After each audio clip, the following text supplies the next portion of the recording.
there were major recessions, and we covered this, kind of industrialism was occurring, the progressive movement arose. William Jennings Bryan was the leader of this third party that kind of arose because of, in response to, the need for changes in labor laws, big business needing to be regulated. So he was the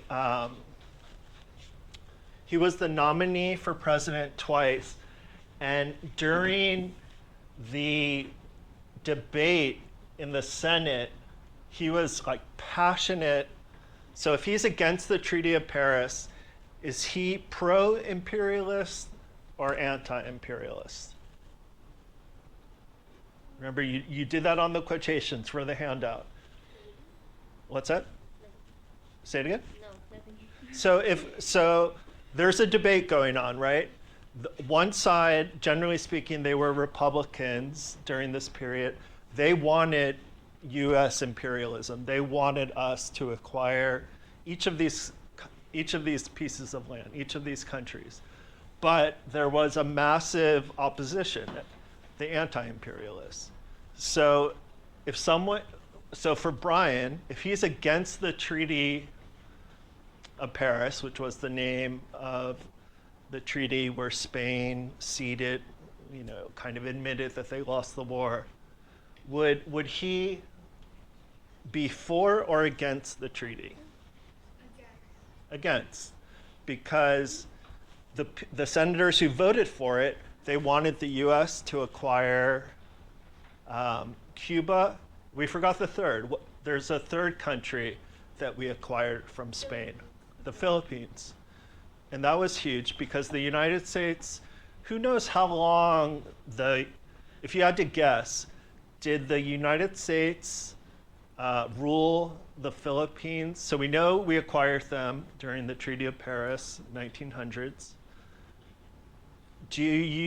Would you guess that we kept ruling the Philippines as an occupied territory through World War I, which is through 1918, or up through World War II, which is 1940s? Just if you had to guess, because we know the Filipino people from the handout rebelled, right? They started resisting.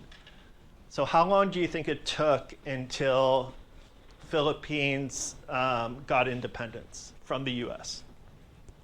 Before the World War II. So you think up to like the 1940s? Does anyone think earlier that like their independence movement worked? Right. Well, it didn't, and that shows how much the U.S. wanted to be an imperial power, because we started. We fought back with way more force than the Philippines and killed thousands. Thousands of Filipinos died.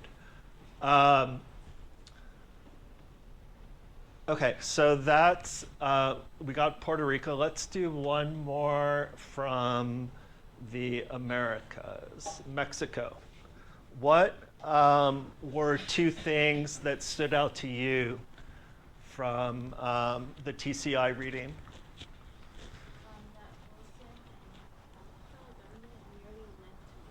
Say it again? Wilson and Horta government nearly led to war. Right. And what was the name of the famous Mexican independent kind of leader, fighter, who was one of the Mexicans that fought back against the U.S. during this period, the early 20th century? The U.S.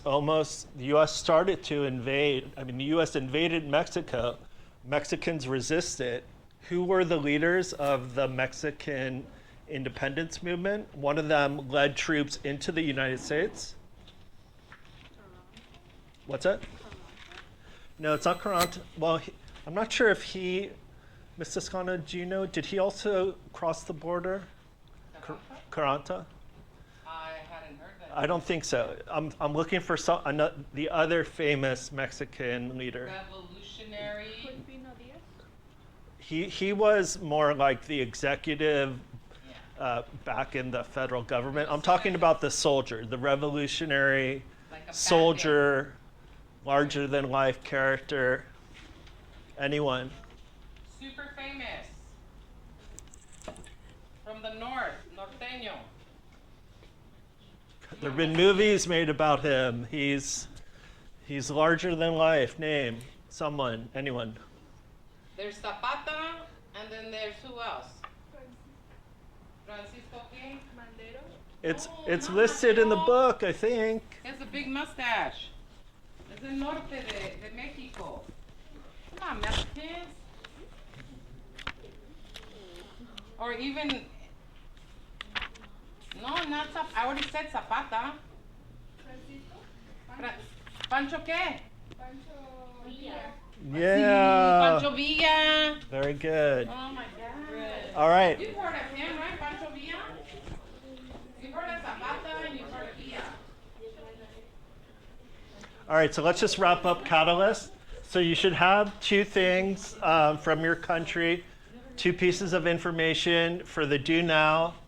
The check for understanding is that Brian, he was the the leader against the Treaty of Paris. The Democrats lost that kind of battle in the Senate because the Treaty of Paris just passed by 2 votes. The U.S. acquired Spain, Cuba, Puerto Rico. Brian, he ran for president twice, lost, but he was like the elder statesman of the Democratic Party. So who was the president from your reading of chapter 22 that was president during World War I? Woodrow Wilson. So Woodrow Wilson asked Jennings Bryan to be his Secretary of State. So you should just mark that in your check for understanding. William Jennings Bryan, Secretary of State at the start of Wilson's administration. And then he ends up resigning.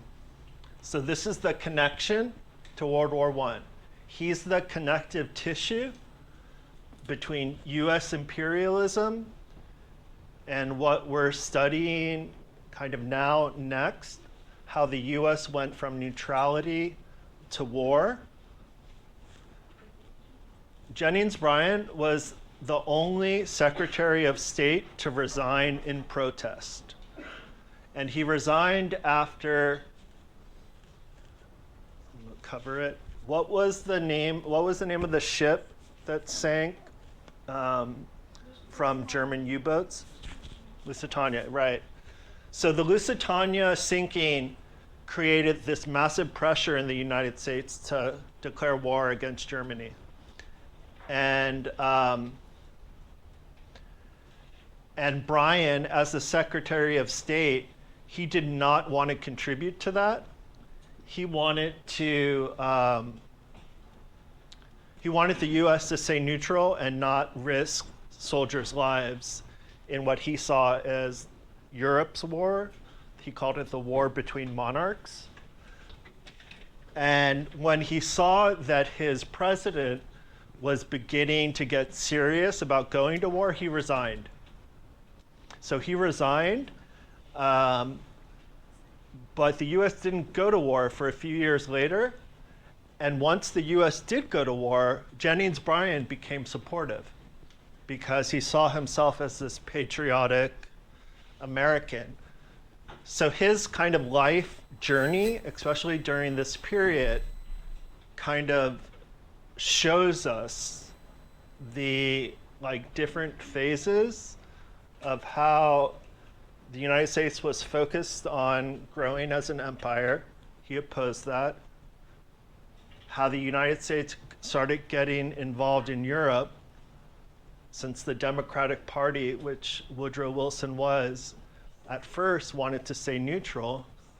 Bryan, he felt that not getting involved and not risking American lives was the most important thing, and he resigned when he saw that war was coming. But then, because of his patriotism, he ended up supporting the war in 1917. So we can kind of see the in his kind of journey, how the United States kind of also ended up going to war. So that cover. Any questions just about the catalyst?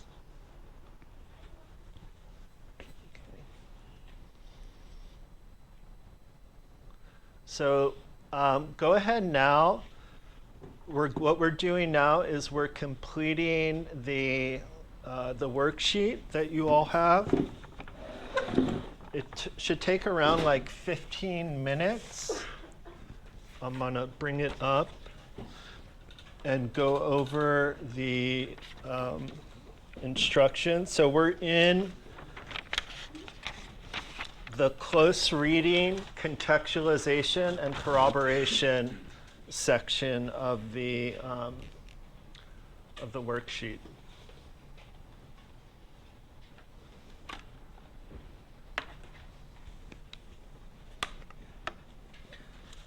So what you should do first as individuals, and then you're gonna discuss with your group. Let's see here.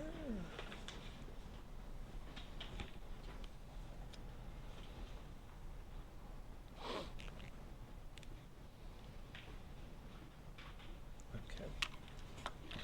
So the first one, so what we're doing here, this is, let's back up. Who can tell me the 4 historical thinking tools?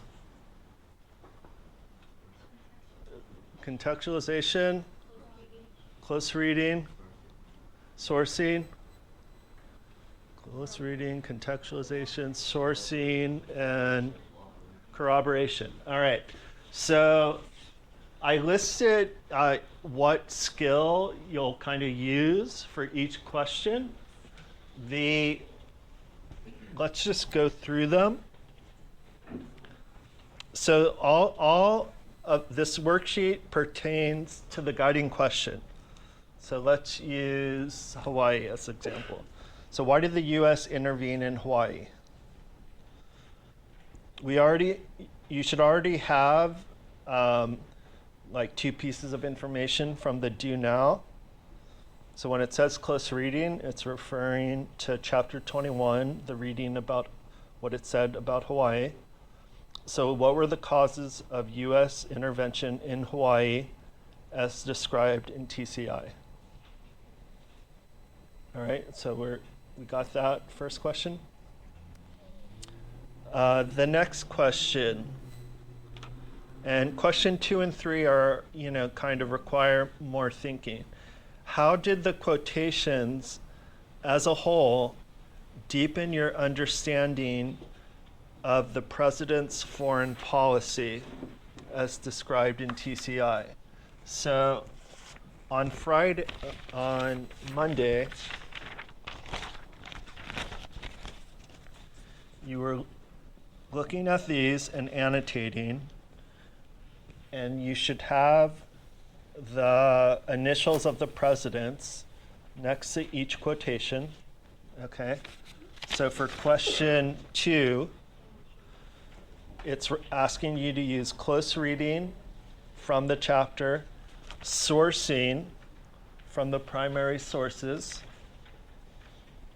okay, and then also the contextualization questions that fall under that skill. And you're thinking about just what did you learn, basically. Who was president, Marcel? Who was president?